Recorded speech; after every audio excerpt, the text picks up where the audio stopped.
शुभ सकाळ पिला माने।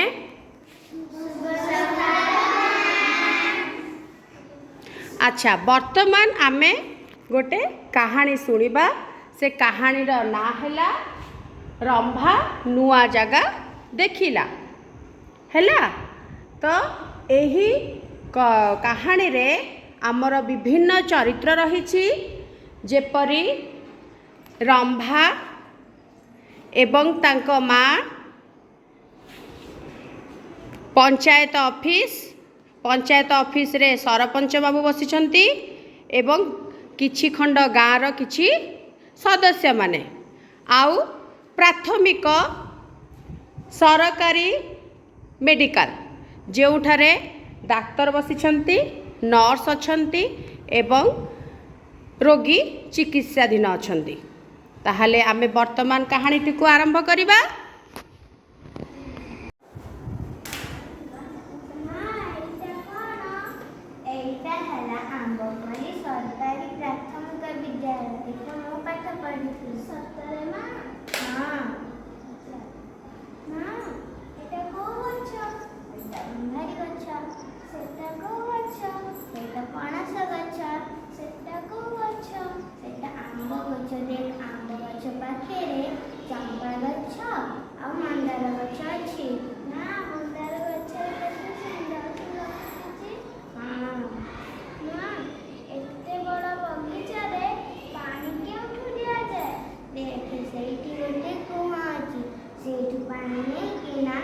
बगीचा रे दिया जाए कुआ को काम करे जानिछु ना कुआ दिया जाए बांधी हैला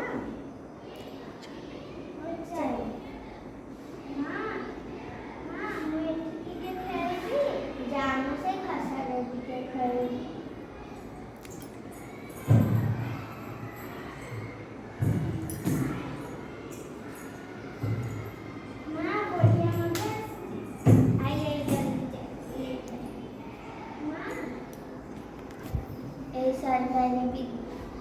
सरकारी विद्यालय अच्छी से विद्यालय मागणार पोशाक खाता बही और खाद्य दिया जाए।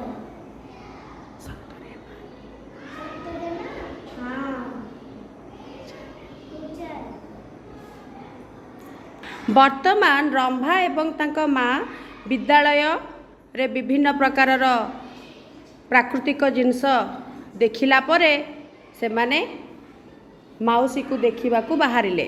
बाटरे जाऊ जाऊ से माने देखिले पंचायत ऑफिस।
ବର୍ତ୍ତମାନ ରମ୍ଭା ଏବଂ ତାଙ୍କ ଝିଅ ପ୍ରାଥମିକ ଚିକିତ୍ସାଳୟ ପାଖରେ ପହଞ୍ଚି ଯାଇଛନ୍ତି।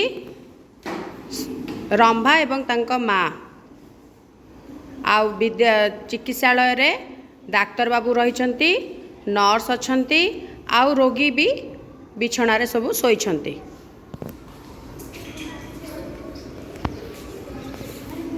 ମାଉସୀ ଦେହ କେମିତି ଖରାପ ହେଲା? ଆରେ ମୁଁ ବିଲରେ କାମ କରୁଥିଲି ନା, ସେଥିପାଇଁ ମୋର ଦେହ ଖରାପ ହେଇଗଲା। ଭଲ ଅଛୁ ଝିଅ? ହଁ ଭଲ ଅଛି।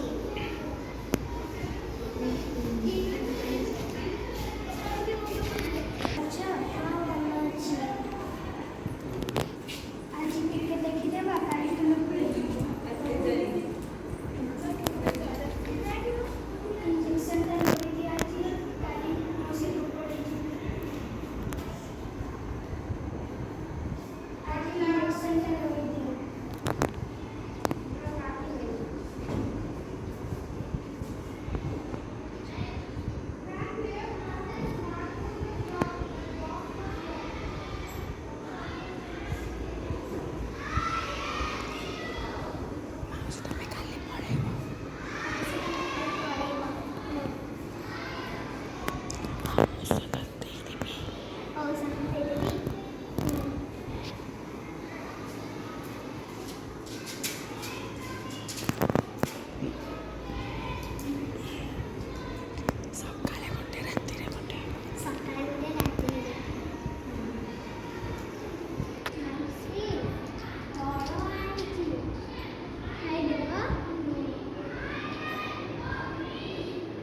ତ ପିଲାମାନେ, ତମମାନଙ୍କୁ ଖୁସି ଲାଗିଲା ନା ଏ କାହାଣୀଟି ଶୁଣିକି? ତାହେଲେ ଆମେ ଏ କାହାଣୀରେ କଣ କଣ ଦେଖିଲେ? ସରକାରୀ ପ୍ରାଥମିକ ବିଦ୍ୟାଳୟ, ପଞ୍ଚାୟତ ଅଫିସ ଏବଂ ପ୍ରାଥମିକ ଚିକିତ୍ସାଳୟ ଦେଖିଲେ, ହଁ କି ନାହିଁ? ଆଉ ସରପଞ୍ଚ ଅଫିସରେ କଣ ସବୁ ହୁଏ? ସରପଞ୍ଚ ଅଫିସରେ ଛୋଟ ବଡ଼ ଗାଁର ଲୋକମାନଙ୍କର ସମସ୍ୟାର ସମାଧାନ କରାଯାଏ, ହେଲା।